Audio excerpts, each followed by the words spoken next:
বল পারমিতা, তোর ফল্ট। এবার আমি একটা কথা বলছি,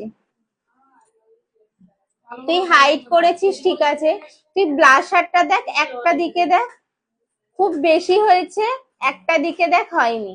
ব্লাশারের জোনটা তোকে আগে বুঝতে হবে যে ব্লাশার পয়েন্ট কোন জোনে। হ্যাঁ একদমই তাই। হ্যাঁ হ্যাঁ, তারপর নোসের ওপরে হবে। হ্যাঁ, এই ব্লাশার গুলো তোকে কন্ট্রোলটা বুঝতে হবে। এই না যে মেকআপ করার কথা করলেই হয়ে যাবে, তোকে এই জিনিসগুলো বুঝতে হবে। হ্যাঁ, আর আইব্রোটা দুটো দুরকম হয়েছে।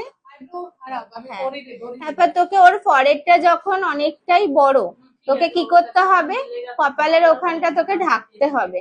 এই যে তুই লাগিয়ে দিচ্ছিস, তোর ব্লাশার হয়ে গেল না, এটাকে ভালো করে তোকে ব্লেন্ড করতে হবে।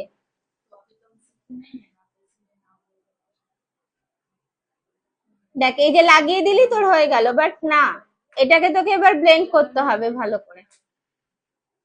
দেখ ভিডিওতে কেমন